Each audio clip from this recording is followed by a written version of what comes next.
በባለ 50 ንስሐ መግባት ይቻላል። የንስሐ አይነቱና የንስሐ አሰጣጡን ሁኔታ በተመለከተ የንስሐ አባቱ በተጻፈላቸው በአንቀጸ ንስሐ መሰረት ተመስርተው የሚበይኑት የሚፈጽሙት ይሆናሉ ማለት ነው።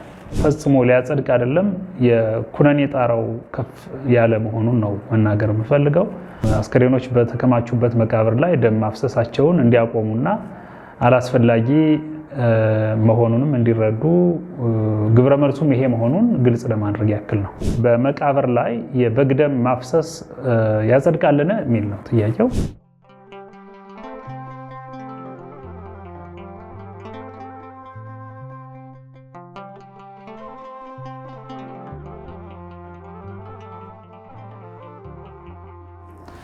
በስመ አብ ወወልድ ወመንፈስ ቅዱስ አሐዱ አምላክ።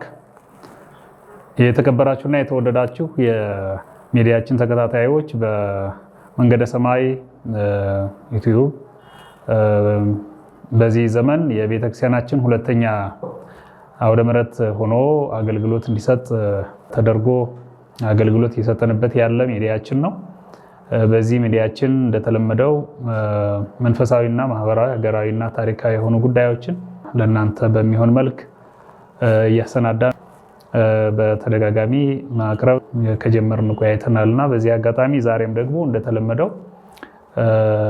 ከእያንዳንዱ ከግልም ከማህበረሰብም በጋራም በግልም ከሚነሱ ጥያቄዎች በመነሳት ለነሱ ለጥያቄዎች እንግዲህ መጽሐፍ ቅዱሳዊም ትውፊታዊም ታሪካዊና ከእያንዳንዱ ምዕራፋት የምናገኛቸውን የጥያቄዎች ግብረ መልስ ያልናቸው በተለይ ዛሬ በዚህ ርዕስ ውስጥ ጥያቄዎች መልስ የሚሆኑ ያልኋቸው ነገሮች እኔ አቀርብላችኋለሁ። እግዚአብሔር ከሁላችን ጋር ይሁን።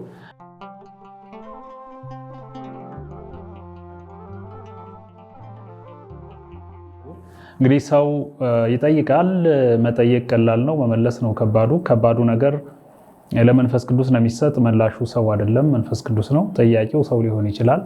ሰዎች ለጠየቁት ጥያቄ በቂና በጎ ግብረ መልስ ከመንፈስ ቅዱስ ነው የሚጠበቀውና እንግዲህ በዚህ በጥያቄዎች ግብረ መልስ በሚለው ርዕሳችን ለተከታታይ ሊቃውንቱ የተማሩ ሰዎች ከኔ የሚበልጡ ከኔ የሚሻሉ ሰዎች እየቀረቡ ትምህርት የሚሰጡበት መርሃ ግብር ነው። እኔ ለመጀመሪያ ያክል ነው በዚህ መጣሁት።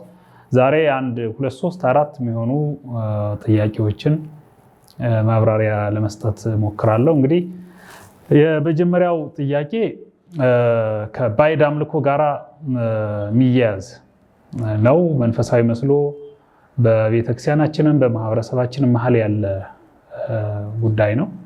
ምንድነው የሚል ጥያቄው? በመቃብር ላይ የበግ ደም ማፍሰስ ያጸድቃልን የሚል ነው ጥያቄው። በሀገራችን በየተለያየ ክልል እና አካባቢ እንደየአካባቢ ሁኔታ ልዩ ልዩ መንፈሳዊ የሚመስሉ ባዕድ አምልኮዎች አሉ እና ከዚያ መካከል አንዱ መንፈሳዊ በመምሰል የተከወነ የሚገኘው በኦርቶዶክስ ቤተክርስቲያን ውስጥ ባለማወቅ በእውቀት ባነሳቸው ሰዎች አማካኝነት አንዱ ሰዎች ሲሞቱ በ40ኛ ቀናቸው ወይም በ80ኛ ቀናቸው የሞቱ ሰዎች መቃብር ላይ የበግ ደም ማፍሰስ ወይም በጉን ወስዶ በማረድ ደሙን እዚያው በማፍሰስ ስጋውን ለተመጋቢዎች ወይም አገልግሎት ለሰጡ ካህናት አገልጋዮች የመስጠት ልማድ አለ እና ይሄ ተገቢ ነው ወይ ያጸድቃል ወይ ነው ጥያቄው። ፈጽሞ ሊያጸድቅ አይደለም፣ የኩነኔ ጣራው ከፍ ያለ መሆኑን ነው መናገር የምፈልገው። አማናዊ በግ ኢየሱስ ክርስቶስ ደሙን አፍስሶ ስጋውን ቆርሶ ያዳነው ትውልድ በሕይወት እያለ በመቃብርም እያለ ከመቃብርም በኋላ ሌላ ደም አያስፈልገውም። ለድህነቱ የሚያስፈልግ አንድ ጊዜ የፈሰሰው የኢየሱስ ክርስቶስ ደም ብቻ ነው። ስለዚህ በአለማወቅና በልማድ በበጎ ባልሆነ ልማድ ሰዎች የሙታን አስከሬኖች በተከማቹበት መቃብር ላይ ደም ማፍሰሳቸውን እንዲያቆሙና አላስፈላጊ መሆኑንም እንዲረዱ ግብረ መልሱም ይሄ መሆኑን ግልጽ ለማድረግ ያክል ነው። እንግዲህ ጠያቂው አካል ያጸድቃል ወይ ነው የሚለው። ያጸድቃል ከማለት ይልቅ በባህላችን ነውር ነው፣ በሃይማኖታችን ኃጢአት ነው የሚባለው። ነውርም ኃጢአትም የሆነን ነገር ጊዜ ሳይወስዱ መተው ማቆም ተገቢ ነው የሚሆነው።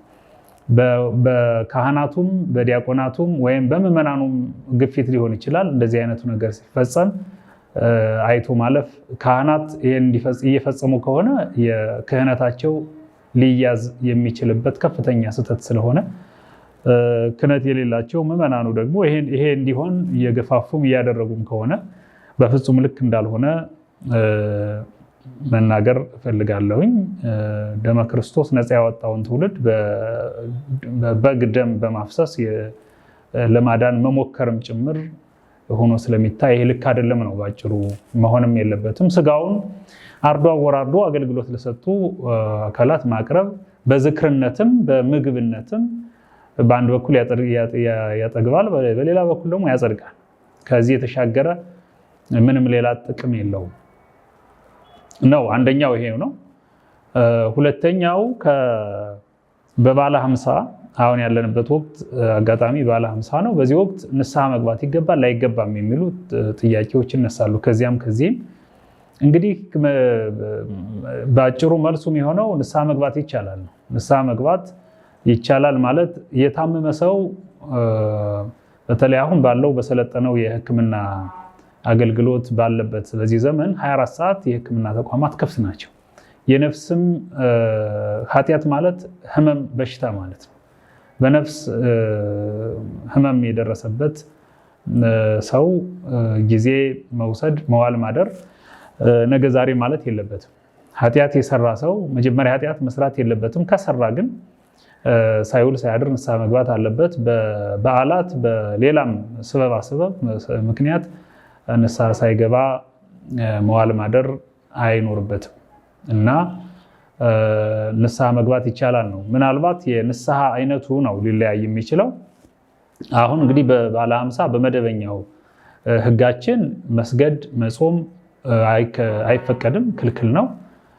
የንስሐ አባቱና የንስሐ ገቢው ወይም ተነሳሂውና ንስሐ ሰጪው አካል የሚወስኑት ይሆናል። በተለይ የንስሐ አባት ያ ኃጢአት ሰራው ብሎ የመጣው ልጅ ሰራሁት ያለውን ኃጢአት ካዩ በኋላ ይሄ ኃጢአት አንደኛ ተደግሞ እንዳይሰራ፣ ሁለተኛ ደግሞ የተፈጸመው ስህተት ይሄን የሚያስፈልገው ሆኖ ከተገኘ እንዲሰግድም እንዲጾምም ሊያዝዙ የሚችሉበት የተለየ ስልጣን አላቸው።